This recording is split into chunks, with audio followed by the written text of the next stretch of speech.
Welcome, my lovely brothers and sisters. Welcome uh-oh, to a new live book reading.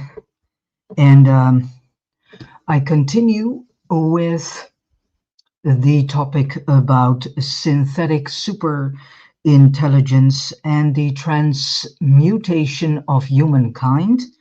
You can see a picture of the cover of the book that I'm reading from. It is a book written by Wes Penry. You can download this book for free as a PDF document on one of the and through one of the websites mentioned in the text box. And I continue with passing information onto you from topics of which my spirit finds important that you get a deeper understanding and background information of and from. All right. As we can see, we start with when do humans cease to be human? As described in the Wes Penry papers and by other researchers and authors, humankind has been genetically engineered and manipulated quite often during course of time. This is also one of the reasons why they have deliberately dumped down the human DNA. We have 12 strands of DNA, but the overlords deliberately made sure that 10 of the 12 strands of our DNA are not working, better said, that we do not have access to. And so they only gave us 2 DNA strands. And on top of that, to make sure that we even do not use the full potential of these 2 DNA strands that they have given to us, better said, have made sure that only we could function on 2 DNA strands, they created the double helix. And the double helix serves as a lock on the 2 DNA strands so that we cannot use the full potential of even the 2 DNA strands that we have access to. So this is how the overlords have made sure that we became nothing more than their living batteries and handy worker bees. So we in actuality are their slaves. We are doing the things for them because they are not in the condition anymore to do all the dirty jobs themselves. So what do? Well, then you manipulate the human soul group and thus each and every human to make sure that you have enough workers to do your work. But the changes have always been in the biological body. Now we are facing something totally different, an entirely new species built as a biomechanical merge, where consciousness will be more or less substituted by super intelligent brain power. And all those people whom are sincere believers and Christians, they should wake up because they are still the ones who think that all the things are far away future ideas, but it's not. Every time these cyborgs think a thought or try to solve a problem, they will get different options and probabilities available to them directly from the supercomputer, in the superbrain computer, in a personal, between quotation marks, brain upload, which is nothing more than the cloud. This is exactly what they are pushing us into. That's why we have the cloud service. This whole cloud thing already exists since the beginning of 2000. In actuality, somewhere around about 2005, the cloud service came in. Things as Dropbox and whatever came all in the picture. Well, Dropbox and all these external archives are in actuality compartments of the cloud. Um, People do not realize if they use things as Dropbox and all the other um, functionalities that are most likely the same, that they are storing information, pictures, and whatever they are storing in the cloud. This cloud serves as data center for the artificial intelligence crap. 24 hours a day, posthumans will give their power away to a super brain, comma, controlled by a Wizard of Oz behind the curtain. So now we get a deeper understanding of this movie because this movie was in actuality telling the entire script that we are in now and that is being rolled out under our nose. So they are constantly informing us. But if you place humans on just two DNA strands, how can you then know and may be for sure that everyone gets your information and also knows what you're meaning? So this is the trick that they have done. The overlords know that there are certain laws, and by creating constructs in a way, they think that then they do not break these laws, but in actuality they do, because if they would have let us have the 12 strands DNA, then all this mess would not have happened. Better said, we would have wiped all the overlords out of existence. And that is something you need to ponder upon. We are far more than they are. They don't have 12 strands of DNA. They lack spirit. They don't even have a spirit body. We humans have 12 strands DNA. We humans have a spirit body. We have a spirit.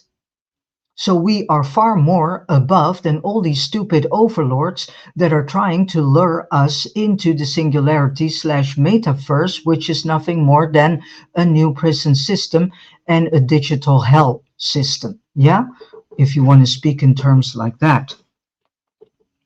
On the other hand, could it just be me and others advocating against the movement, being so-called paranoid, and this is all for the best of mankind? Are we just, between quotation marks, conspiracy nuts after all?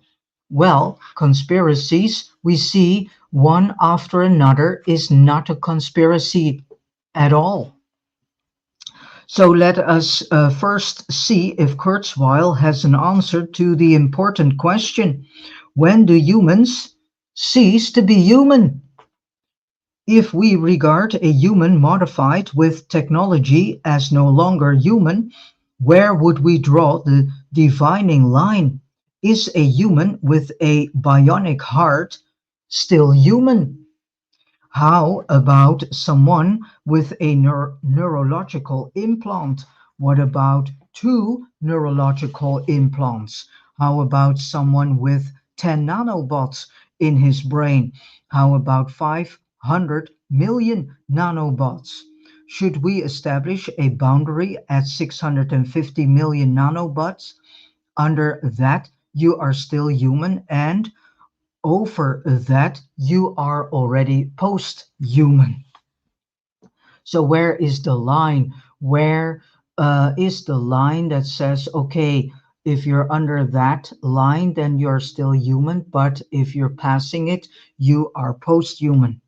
When someone is using rhetoric logic, such as in the above quote, to indirectly promote his or her agenda, we should automatically question the motives.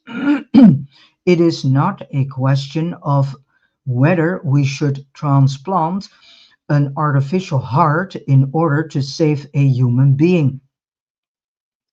It is all about creating an entirely new slave race based on technology funded by a black budget, which is secret to the public. Of course, it is secret, as well as to most politicians. We have no real idea how much black budget money is funneled funneled into these projects, but it is a substantial amount.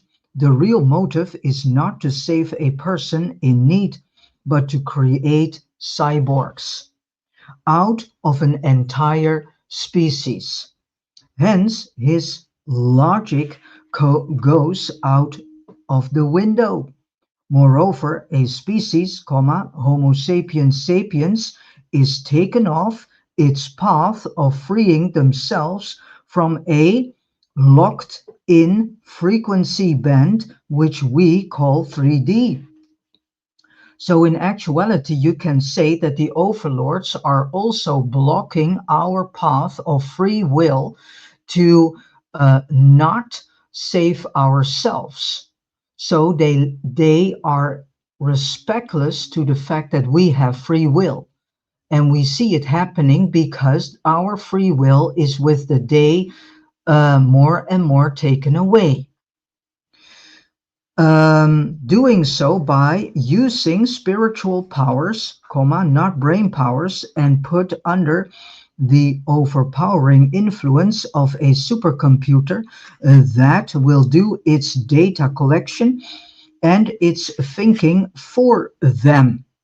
The information shared will be whatever is programmed into this computer, and how and what is being shared can still be controlled. Yeah, so all the information that we humans are putting in the cloud can eventually be weaponized against us. And propaganda can be even more effective. This is not contrary to Kurzweil's statement, of course not. Rhetoric logic isn't just common sense.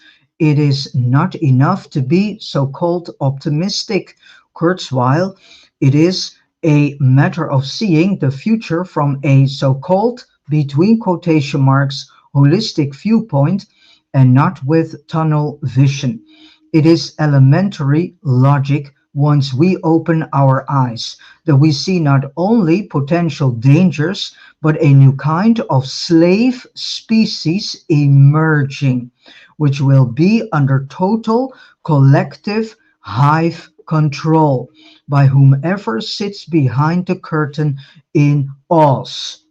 To be optimistic about it does not change the fact that power-hungry, warlike beings are behind this agenda. Even if we would be totally unaware of who is operating behind the scenes, it is easy to see that the movement is the most dangerous threat to our spiritual freedom. Exactly. That has ever been developed on this planet, well, in this universe, I would also say. We do not even need to add the alien influence to see that. I cannot help quoting from Kurzweil repeatedly because what he is saying and writing is absolutely stunning and revealing. Here he is again writing more about transhumanism in a very blunt matter and way. Here's a quotation. Quote, some observers refer to this merger as creating a new, between quotation marks, species. But the whole idea of a species is a biological concept. And what we are doing is transcending biology. That is how they see it. Yeah, they think that they are transcending biology.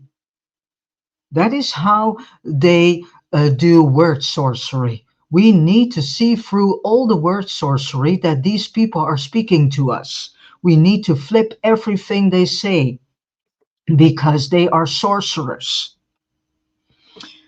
The transformation underlying the singularity is not just another in a long line of steps in biological evolution. We are upending biological evolution. We are upending biological evolution altogether.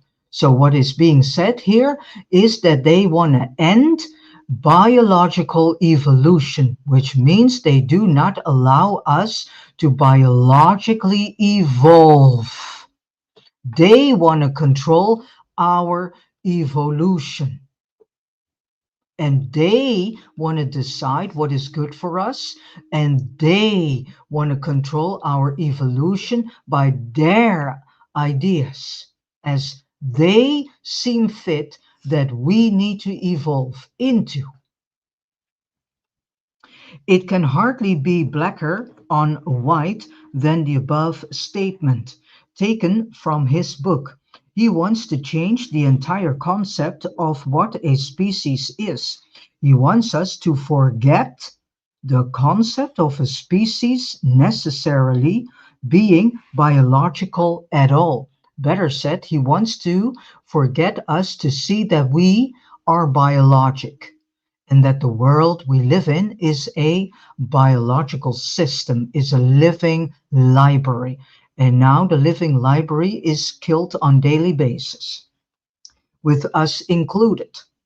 It is true that our biological bodies are, in a sense, robots or machines as well, re engineered by Enki and his team to be trapped in the material universe. But in biological bodies, we have the capacity of some free thinking.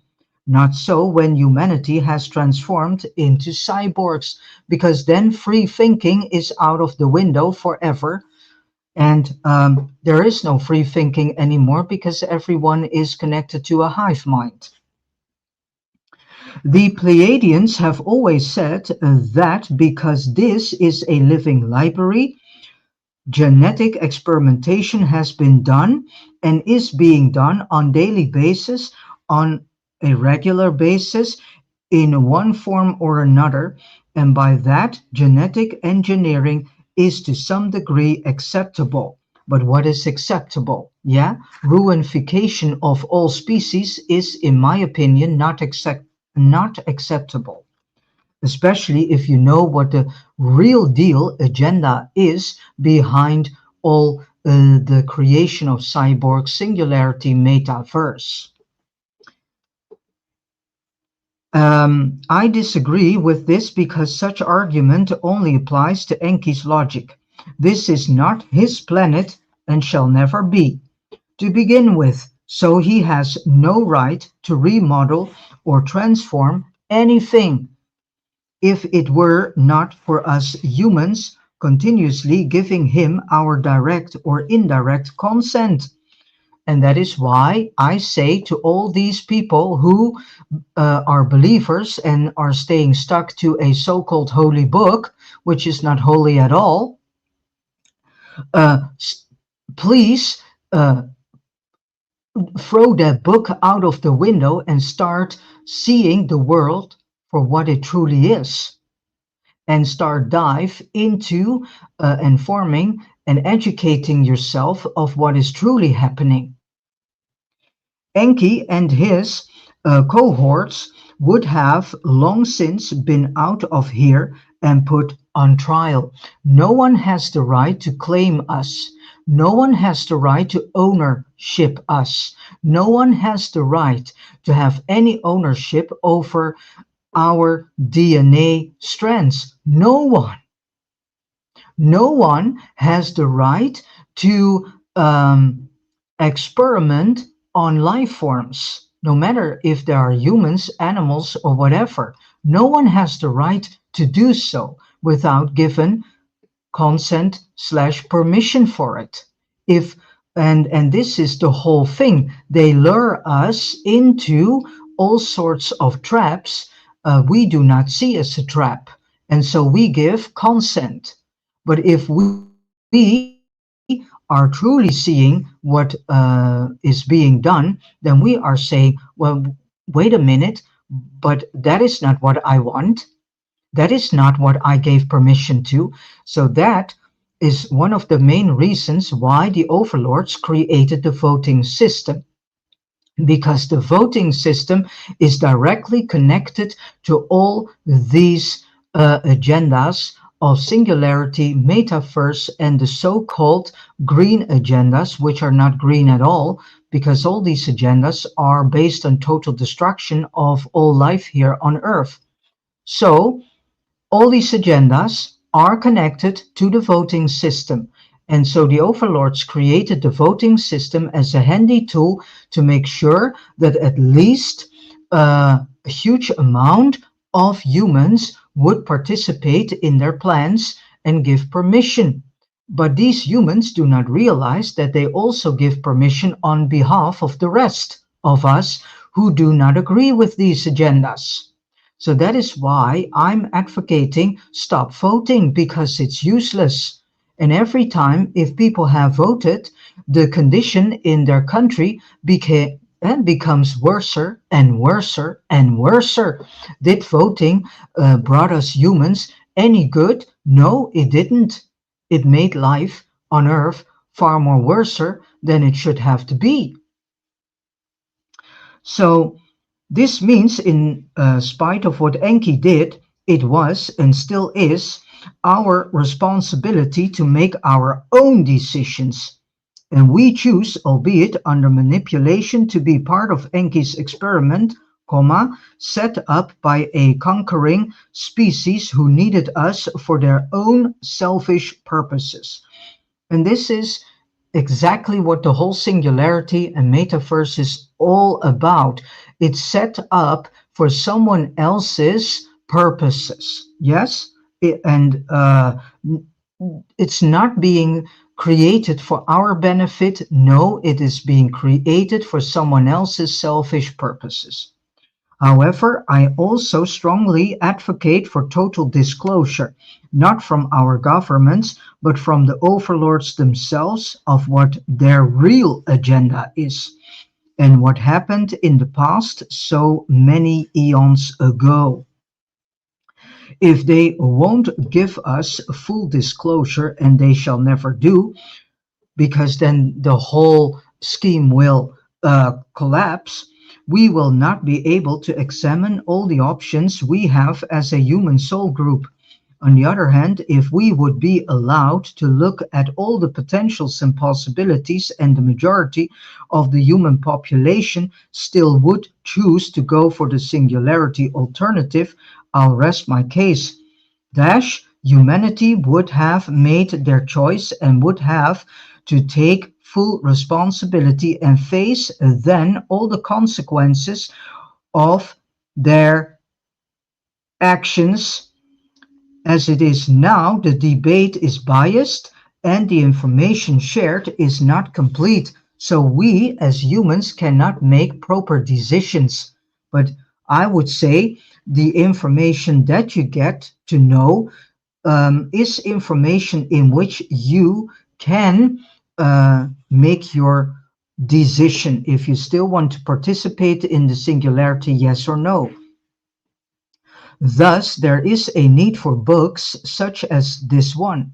Kurzweil is also writing, we need a new so-called religion. What he means by this is that we must reach a point where the best in our current religions, such as the so-called Golden Rule, will integrate with contemporary science, i.e., a merger of science and religion should take place. Well, what can go wrong with that one? An interesting point is that this is precisely what the Wingmakers spokesperson James Mahu is discussing on his website wingmakers.com. In order to find the grand portal, a metaphor for when we can become sovereign beings, we need to merge science and religion. I wrote extensively about the Wingmakers in Westbury Papers, the first level of learning, which you can download for free, and you also can have it in book form. Um, so please go to the website links in the text box.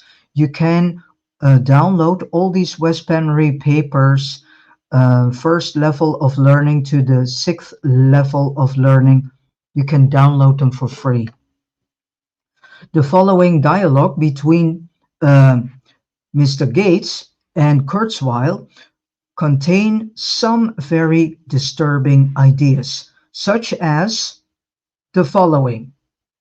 Billy says 10 computers or 1 million computers can become one faster, bigger computer.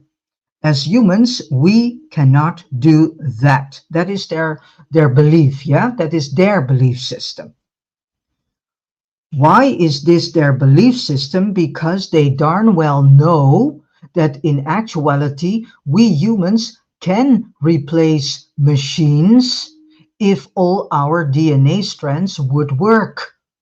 And that is why they are using this word sorcery to make us falsely believe that we are not able to override machines. We are, but they deliberately, again, have closed down the other 10 strands of DNA in us.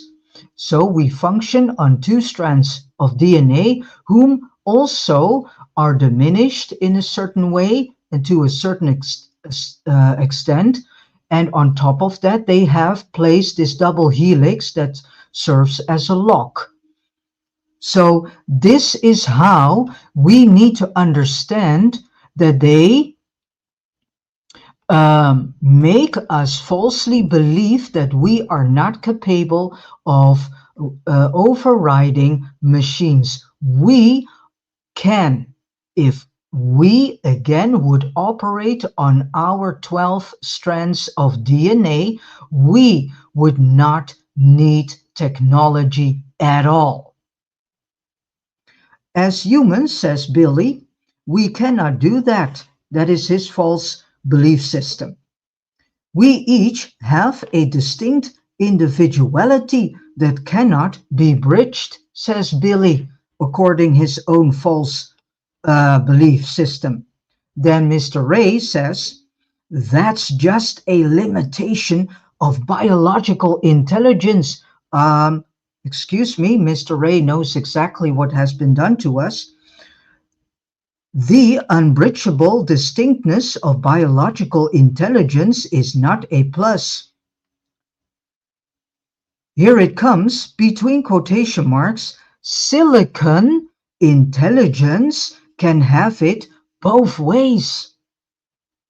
Computers do not have to pool their intelligence and resources. They can remain, between quotation marks, individuals if they wish. Silicon intelligence can even have it both ways by merging and retaining individuality at the same time. As humans, we try to merge with others also, but our ability to accomplish this is fleeting. Of course, it is fleeting because we do not operate on 12 strands DNA. And if we would operate on 12 strands DNA, we would have already wiped off this Billy and this Kurzweil figures. This is exactly what will tip many humans over toward Kurzweil's so-called goal, a promise of individuality in the midst of the singularity. A false artificial individuality, yeah, a silicon-based individuality. In the beginning, post-humans may very well be allowed to keep their individuality. Yeah, until the moment that enough have been lured into, and then they shut down that also, and all of a sudden from one moment unto the other moment there is no individualism anymore. But this is why it is so important for us humans to be aware of our real history and not the false history we learn in school. No, because the school system is nothing more than a loosh factory. What is loosh? That is human soul energy that the overlords are stealing on daily basis from us in many ways, shapes, and forms. One of the ways is the constant dramatization put out over the entire world. Another is the constant traumatization that is being spread all over the world. They are constantly traumatizing humans by triggering traumatic events in humans. That's why they did the false assassination on this Trump guy to trigger the moment in history of the assassination of Kennedy, because that was an collective trauma.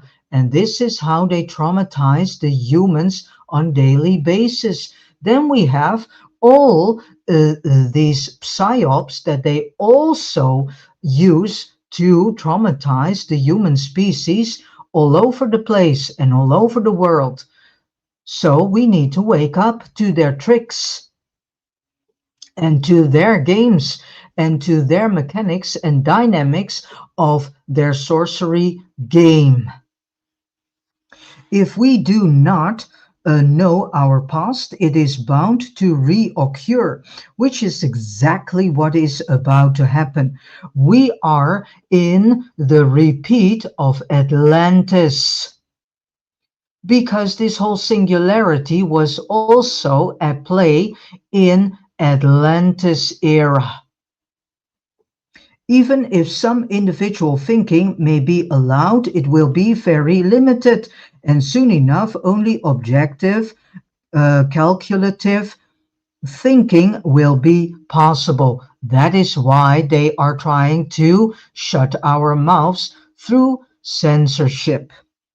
With AI invested in their brain and the rest of their body, the ability to experience real emotions will be very restricted. Better said, than someone is pushing a button in the hive system and all of a sudden everyone is tearing tears. Yeah?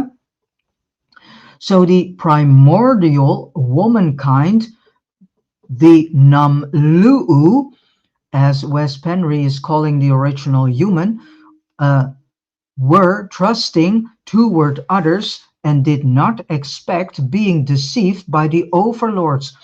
This, lovely sisters and brothers, is one of the main reasons why we humans, uh, whom are still have humanness, original humanness in us, still are so naive and are still have difficulties in believing that there are beings amongst us that can do harm and have no respect for our free will, have no respect for our sovereignty. There are still humans in the human group that are carrying the original humanness in them, what Wes Penry calls the Namlu'u.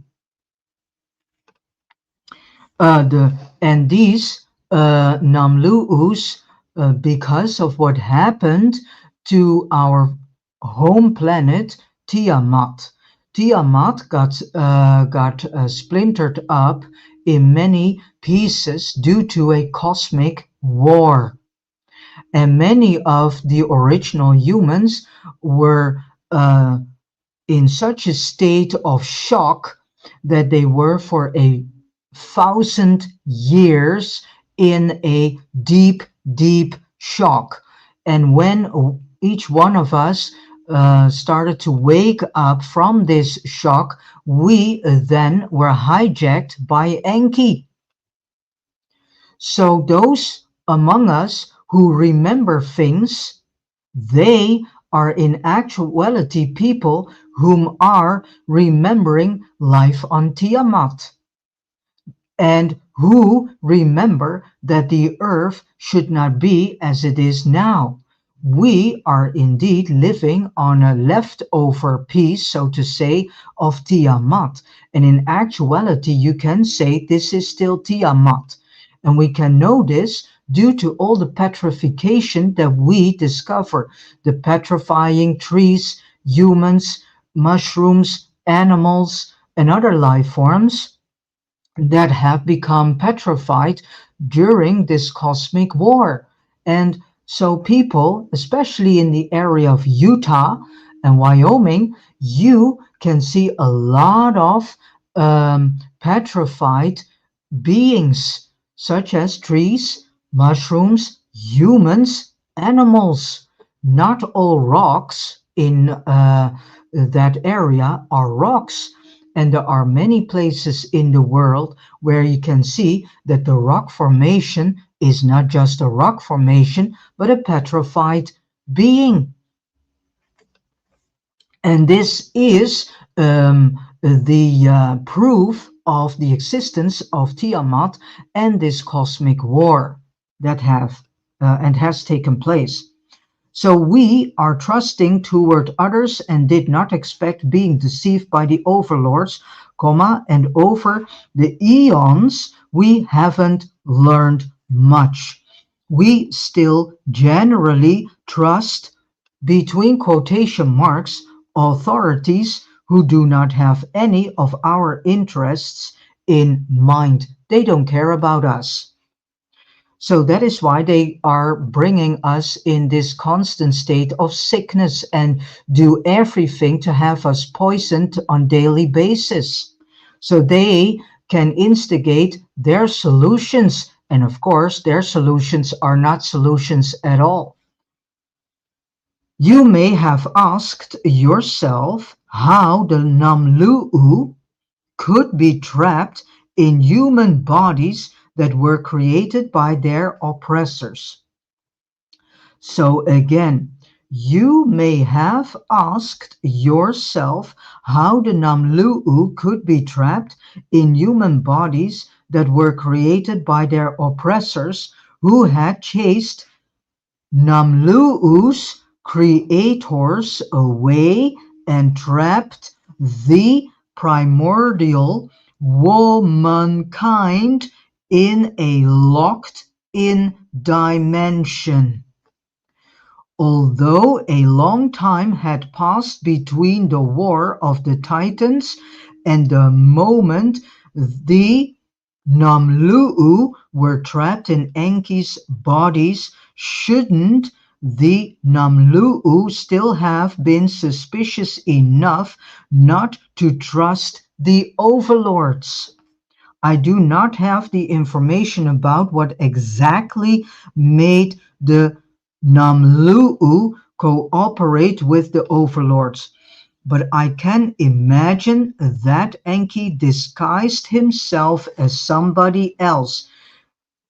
This tactic is being used in MK Ultra too, where the abuser is also the loving one. One moment they love their objects and pretend that they are caring about their objects, and so the human children whom are exposed to all sorts of cruelty in these MK Ultra programming, but also in SRA, satanic ritual abuse, these children get confused. Why? Because one moment their abusers are nice and friendly, and the second moment the abusers, are like monsters and they do all sorts of cruelty to the children. Yeah. And this is exactly how Enki also has portrayed himself toward the original humans known as Namlu'u. So this made us confused also. So this is how all this game trick is. Yeah. So he disguised himself as somebody else, one time as a nice being and another time as a very cruel being. Look at malignant narcissists. They have the same one time, and by the way, all narcissists um, have this. One time they can act very nice and concerning, and another time they are very harsh and cruel. Yeah, these are the two faces. Those who have read the Westbury papers know that Enki is an expert in shape-shifting. He might even have disguised himself as Queen Nin, deceiving womankind by presenting a way out of the trap if they took these new bodies. We know Enki can be very convincing, even to an extent that he can deceive his own people. Something as drastic as that must have happened for the Namlu'us to fall into this trap that we are still sitting in. So I now go to the next topic, how the rich buy immortality. Yeah, how the super rich want to buy immortality. From what I have observed, children of the super rich families develop in three different stages. The first stage is that of excitement and a willingness to buy the whole world. The person buys ultra expensive cars, houses, vacation homes, palaces, yachts, and perhaps ships and islands. Moreover, he or she will probably travel around the world, make friends with the super rich in other parts of the world, and enjoy him or herself by arranging parties, going to other rich people's parties, experiencing as much sex as he or she can handle, and take so called party drugs such as cocaine and heroin. As time goes by, all this life in so called abundance, which is fake abundance and fake luxury, either gets the best of the person and the body begins to decline, or he or she gets bored with life after having exhausted all of the options that used to make life exciting. What is there left to do when the party life and all the fake luxury do not appeal as much as they used to? Of course, buying an odd commodity that only this person would have in his or her possession, thus making it possible to brag in front of the rest of the bored jet set, is one thing such a person could do. Then hopefully his or her rich friends would get impressed and make this person with this strange commodity the big subject in discussions. The bored jet setter's big ego would be pleased again for a while. When this gets old, too, the person in question would probably begin to think about aging and dying. Normally, he or she does not want to die, and it doesn't matter so much whether he or she believes in an afterlife, including reincarnation. Regardless of how bored the person might be, He or she does not want to lose their life of luxury.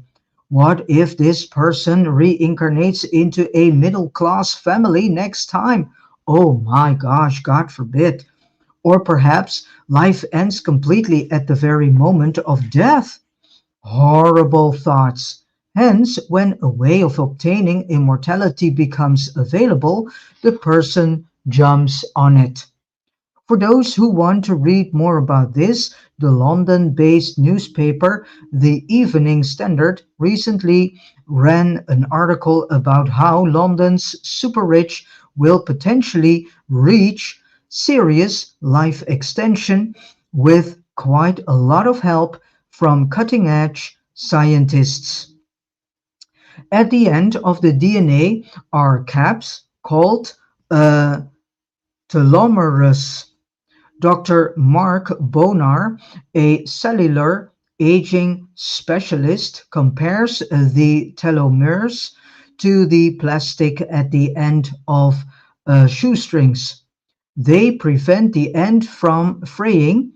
In fact, the longer the telomeres, the longer the lifespan of a person will potentially be. A product called TA65 has now been patented and has been around in the US since 2011. TA65 allegedly has the ability to rebuild the telomeres and make them longer, pausing the aging process. When tested on fruit flies, an insect commonly used in genetic experimentation, fruit flies and humans apparently have something in common. It doubled the lifespan of the insect, and when tested on mice for cancer, the cancer rate fell by approximately 30%. So TA65 is not an operational procedure, it is being prescribed in capsules or as a cream. Moreover, Dr. Bonar says the other factors of the human body could also be considered for improvement. An array of blood tests are being performed, and wherever improvements in prolonging life seem to be necessary, this area or these areas of the body are addressed. Also, nutrition is taken into consideration to create a balance when needed. Growth hormones are used. An annual plan costs from $10,000 nowadays $14,500 at least, and end up. Upon that, there are most likely additional costs depending on what needs to be done. This is perhaps too expensive for the average Joe from the corner, at least thus far. For the super rich, however, it is a spare change and cheap. At the time when the Evening Standard article hit the press, Dr. Bonar was treating a foreign royal family. They told him, I am running my empire. Your job is to keep me healthy. Is there any wonder that David Rockefeller is 101 years old and that this Bush guy is 91 years old? And mind you, this book is from 2016. And Henry Kissinger, I think he's still alive. Queen Elizabeth is 19, and also, okay, she died recently, but on a quiet age for a being like that, and counting.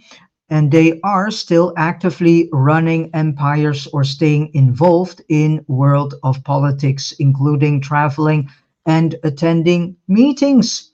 Assuming some of these dinosaurs are humans and not AI or clones, they may have had a visit or two from scientists such as Dr. Bonar. Dr. Bonar may not be the only person using these kinds of life extending techniques, but he is not without controversy either.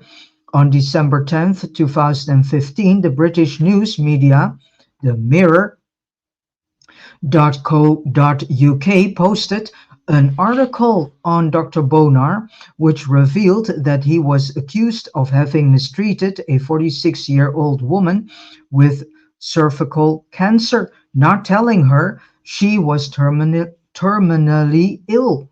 As a result, the woman died, and Dr. Bonar was, when um, the Mirror.co.uk ran the article, in hearings about the case, and of course he denies all misconduct. Morals and ethics are difficult, if not impossible, to find in this field of practice, as well as in many other administrators dash based practices. So this is how the super rich are using technology, and I know that they are using very advanced technologies to keep themselves alive. And then I go to the last one. We need to look this up.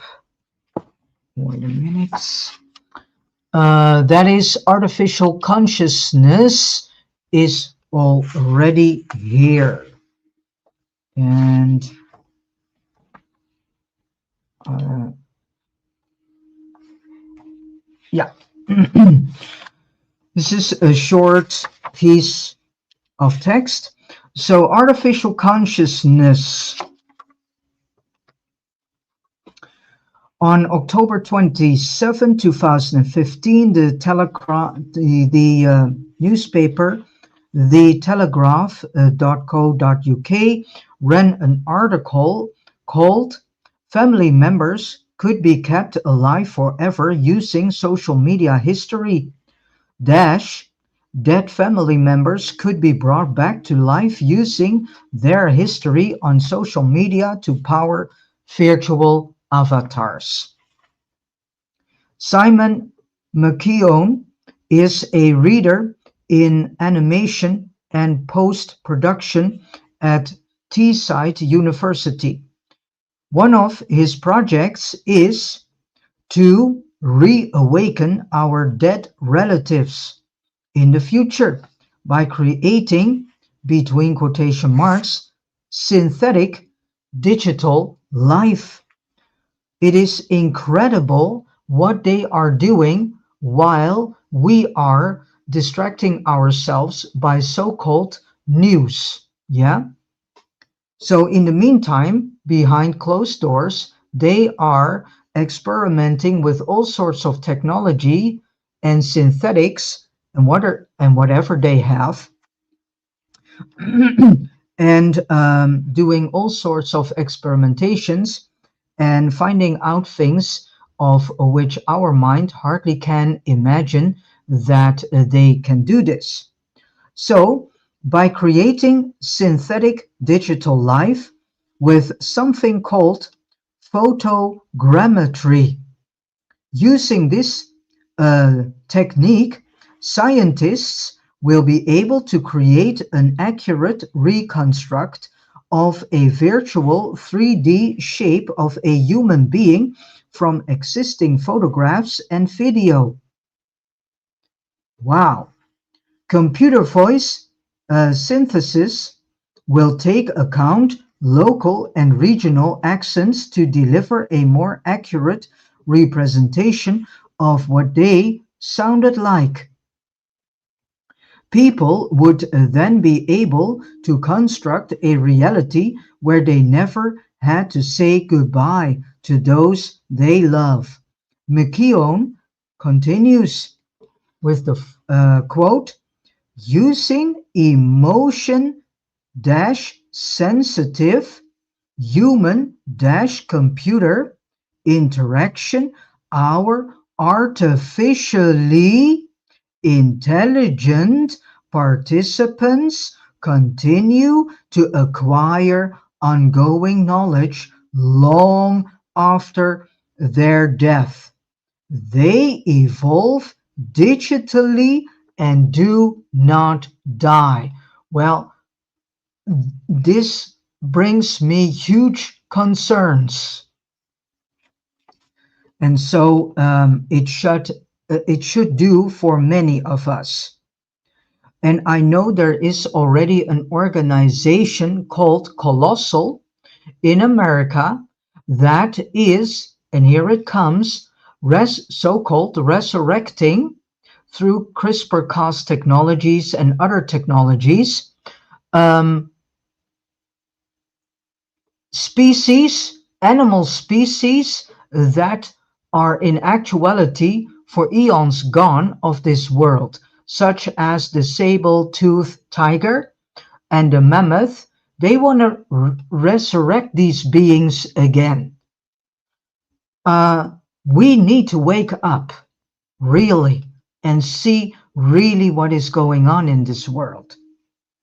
As soon as this technique is implemented, the real, the real human consciousness will more and more be replaced with artificial consciousness.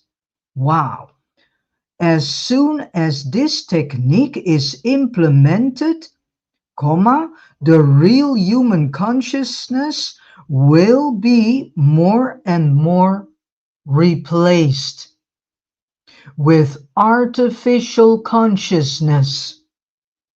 As we can see, there are many slightly different outlooks into the future by those who have the technological means to solidify their visions. But all of them have one thing in common. They want to replace us Homo sapiens sapiens as the center of creation and evolution. To the uninformed, the information McKeown just gave us is meant to trigger hope in the readers, wishfully making them think that they can live with their loved ones forever in a digital but very real looking, appearing synthetic version of reality. And this is also how they trick the human soul when it dies to go into this false tunnel of light, false light. It's all based on holograms. This being the next best thing to having the original person there in the first place. Also, it gets people used to the idea that once the super brain computer is in place, nothing that was once programmed into its memory bank will ever be erased. Everything a person ever thought and learned will be stored, including their entire personality. Thus, it is therefore a given that even if an accident happened to a cyborg, an accident bad enough to destroy it, forcing the soul, mind, and spirit body finally to leave the cyborg trap, and this is all between brackets, that person's mind is still cloned, into the super brain computer. Comma is forever activated and can be and live and can be enlivened. We also need to keep in mind here that the overlords want us to merge our minds in virtual realities that the collective mind of post-human is creating continuously. And I would add, with not so little help from the overlords and the emissaries. As strange as it may seem to some readers, I am convinced that the average scientist who works on bringing about the singularity has humankind's best interests in mind. However, those higher up the ladder certainly do not. And these shady people know much more than we do about consciousness and metaphysics, and they can successfully use it against us. And with this said, I have come to the end of reading the mentioned topics for today. And I think, to be honest, these topics are literally food for your spirit and consciousness and soul to ponder upon and to think about. Please do so and also share videos like this with as many as possible, brothers and sisters. We need to inform ourselves, we need to educate ourselves because the education system lacks this tremendously. I want to thank you also for tuning in today through Facebook, through Rumble, through YouTube. Thank you so much for spending your time in listening along. And thank you for being a part of this online book reading. And know that I do this because I care about my fellow brothers and sisters. And I truly think it is important that we do know far more about all this. There is already a lot in the open about this singularity, but each person presents it in a different way. And I think it's handy to um, to yeah discover the many angles from which this singularity information is being presented to us. Because um, all informational source has its own perception in things and also its own approach. All right.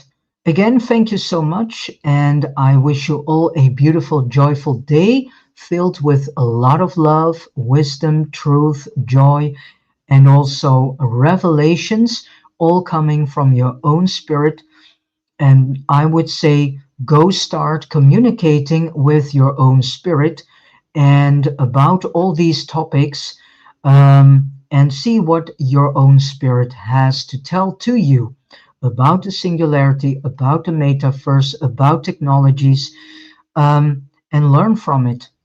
Um, as last, we are going to listen to a short piece of music, um, which is titled Echoes from the Mountains, and it's been given to us by Ben Sound. Thank you so much and see you next time.